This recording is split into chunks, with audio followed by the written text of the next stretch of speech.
Hi, this is a case study on the city of Brussels, which is the capital city of Belgium. My research question is, how do social planning policies and social sustainability or well-being impact the risk of radicalisation? First off, just a brief introduction into Brussels, and in particular, the relevance it has to be selected as a case study. Like Sydney, Brussels has a very diverse and multicultural population. It also has suburbs or pockets of relative inequality.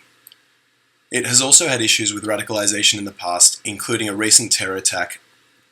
And lastly, some social policy has been implemented to combat the threat of radicalisation.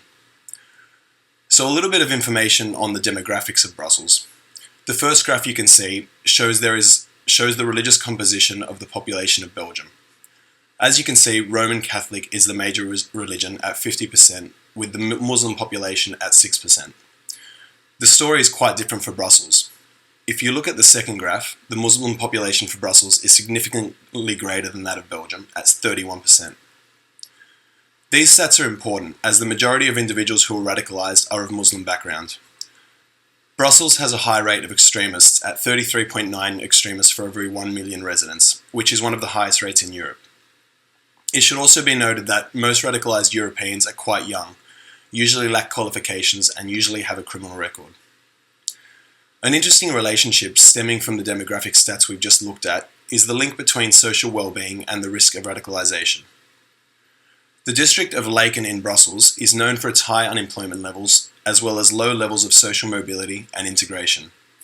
These poor social living standards create a feeling of lost hope and disillusionment for residents, and ultimately leads to an increased risk of radicalisation. Another suburb in Brussels with similar demographics and social issues with Laeken is Molenbeek.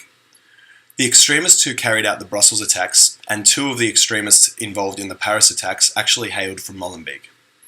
As I mentioned, Molenbeek is known for poor social indicators and well-being, as well as relatively high levels of income inequality compared with the rest of Brussels.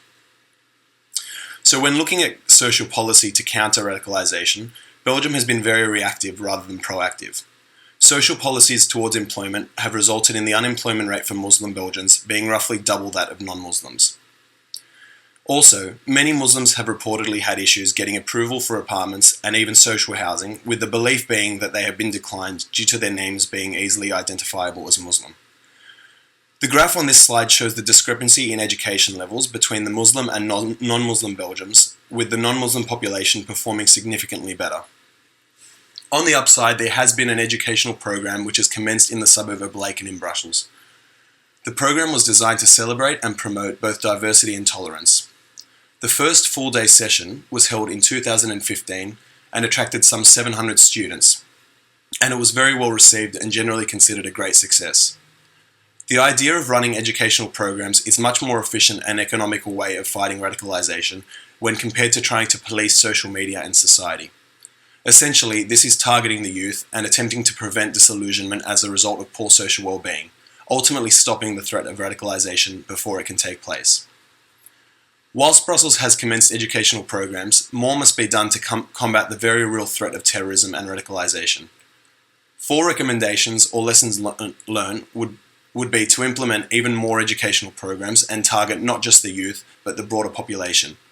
Secondly, policy must be put in place to ensure equality for all residents with respect to housing, employment and educational opportunities. Thirdly, policy must be put in place to avoid clustering of disadvantaged areas. An example of this would be to space out social housing. And finally, there should be zero tolerance to racist behaviour. But rather than imprisoning or fining the culprit, they should be sentenced to an educational course promoting diversity and acceptance. Thank you.